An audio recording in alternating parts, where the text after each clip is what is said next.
ક્યારે છે ભીમ અગિયારસ અને નિર્જળા એકાદશી? શું છે તેનું મહત્વ અને વ્રતવિધિ?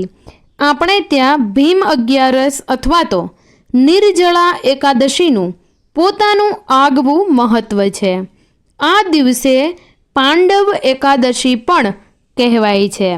આ દિવસે એકાદશી ઉપવાસ કરવાથી બધી એકાદશીઓ જેટલું પુણ્ય મળે છે એવું શાસ્ત્રોમાં ઉલ્લેખવામાં આવ્યું છે.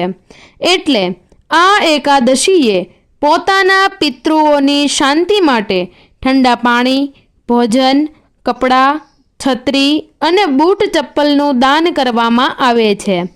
જેઠ મહિનાના સુદ પક્ષની એકાદશીને નિર્જળા એકાદશી તરીકે ઉજવવામાં આવે છે, જેને પાંડવ અને ભીમસેની એકાદશી પણ કહેવામાં આવે છે.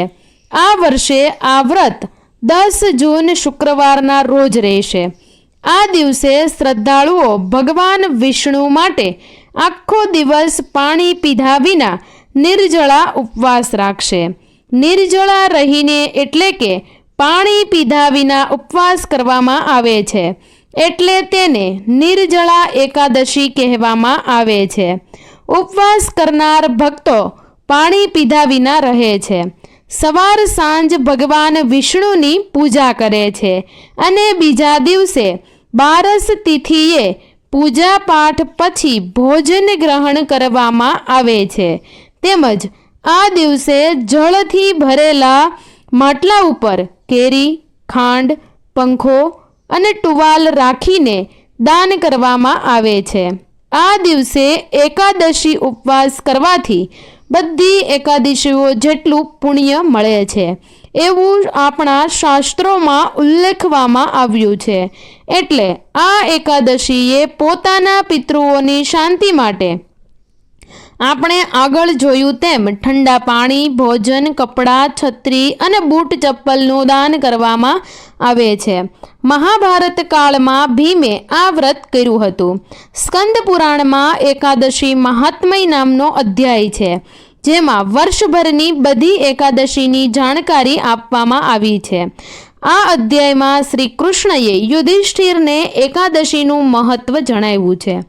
નિર્જળા એકાદશી વિશે પાંડવ પુત્ર ભીમ સાથે જોડાયેલી કથા છે. મહાભારત કાળમાં ભીમે આ એકાદશીનો ઉપવાસ કર્યો હતો. ત્યારથી તેને ભીમસેની એકાદશી પણ કહેવામાં આવે છે. આ વ્રત મહર્ષિ વેદવ્યાસે પાંડવોને ચારેય પુરુષાર્થ ધર્મ, અર્થ, કામ અને મોક્ષ માટે જણાવ્યો હતો. ત્યારે ભીમે કહ્યું હતું કે પિતામહ, તમે 1 મહિનામાં 2 એકાદશીના ઉપવાસની વાત જણાવી છે. હું 1 દિવસ તો શું, 1 સમય પણ ભોજન કર્યા વિના રહી શકું નહીં. વેદવ્યાસે ભીમને કહ્યું કે માત્ર નિર્જળા એકાદશી જ એવી છે જે વર્ષભરની બધી એકાદશીઓનું પુણ્ય અપાવી શકે છે. આ વ્રત જેઠ મહિનાના સુદ પક્ષની એકાદશીએ હોય છે. ત્યારે આ દિવસે ભીમે વ્રત કર્યું હતું. એકાદશી સાથે જોડાયેલી ખાસ વાતો પર ધ્યાન કરી લઈએ તો એકાદશી તિથિએ સવારે સૂર્યોદય સમયે ભગવાન વિષ્ણુનું પૂજન કરવું શ્રેષ્ઠ રહેશે. એકાદશી તિથિમાં ભગવાન વિષ્ણુ, 12 તિથિમાં શિવજી અને 13 તિથિમાં માતા ભગવતીનો વાસ હોય છે. ત્યારબાદ જોઈએ તો એકાદશી વ્રત કરવાથી અક્ષય પુણ્ય પ્રાપ્ત થાય છે અને આ તિથિએ વિષ્ણુ સહસ્ત્રનામ અને રુદ્રાભિષેક અને દુર્ગા સપ્તશીનો પાઠ કરવો જોઈએ.